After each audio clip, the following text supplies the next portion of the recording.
आता भारतीय जनता पक्षाने त्यांचा आता हिशोब करायला सुरुवात केलेली आहे. त्या दाढीवाल्या गद्दारांना सत्य आहे की नाही?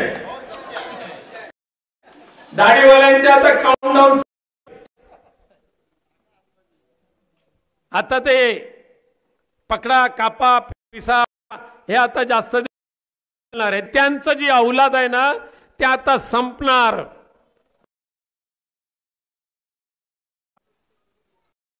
देवेंद्र फडणवीस या महाराष्ट्राचे मुख्यमंत्री यांनी काय केलंय मागच्या महिन्याभरामध्ये बाबांनो? एकच टार्गेट. गद्दार गटाचे मुख्य एकनाथ शिंदे त्यांच्या कारकिर्दीमध्ये जेवढं भ्रष्टाचाराच्या मागण्या मंजूर झाल्या, जे भ्रष्टाचारी प्रस्ताव मंजूर झाले ते सर्वच्या सर्व रद्द करून टाकले.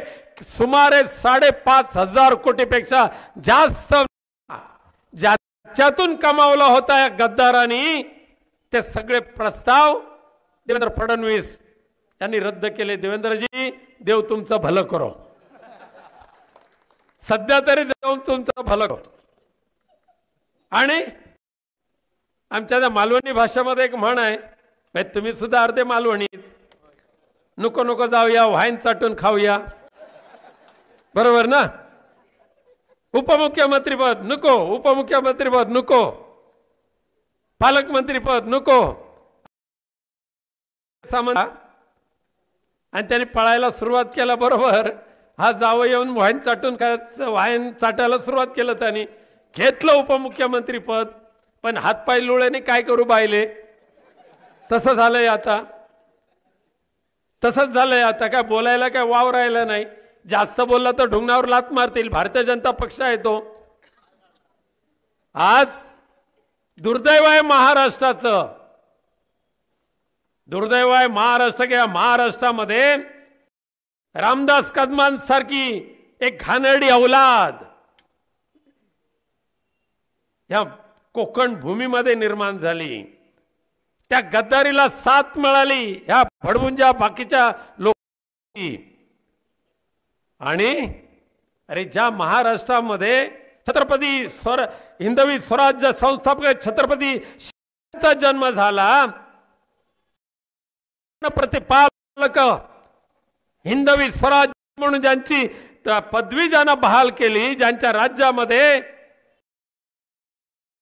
भगिनीवर मिळत होता, ते आपल्या महाराष्ट्रामध्ये आज काय अवस्था होत चाललेली आहे.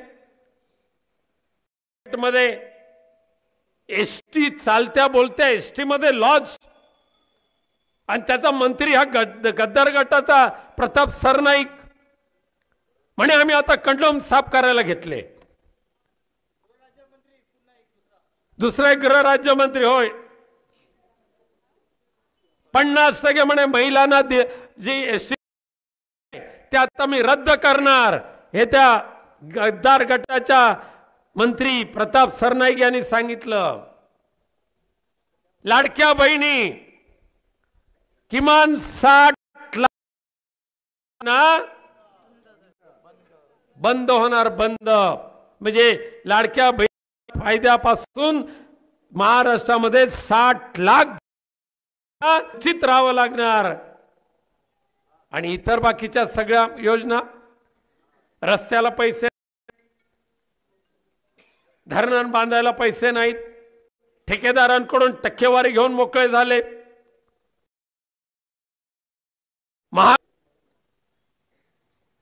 जीवनावश्यक वस्तू महागत चाललेल्या आहेत. तिकडे लक्ष द्यायला ना, तिकडे लक्ष पुरवायला ना वेळ नाहीये. प्रत्येक शहरामध्ये, प्रत्येक जिल्ह्यामध्ये दररोज एका तरी भगिनीवर अत्याचार होतोय, तिची निर्गुण हत्या होते, त्याचे हत्याकारी पकडले जात नाही. पोलिसांना बक्षीस द्यावं बक्षीस जाहीर करावं लागतं, तरी हत्यारे मिळायला गावकऱ्यांची मदत घ्यावी लागते. आणि इथे एक हे आपले राजापूरचा सख्खा शेजारी म्हणजे आपला सिंधुदुर्ग जिल्हा, तिथले ते टिंगू महादर पालकमंत्री, काय अक्करमाशा औलादीचा माणूस हो. म्हणजे अस्सल मालवणी असल्यामुळे शब्द येतात मध्ये मध्ये. अरे ज्या मंत्रिपदाची शपथ घेताना महाराष्ट्रातल्या तमाम जनतेला मी समान न्याय देईन, जात पात पक्षभेद कोणताही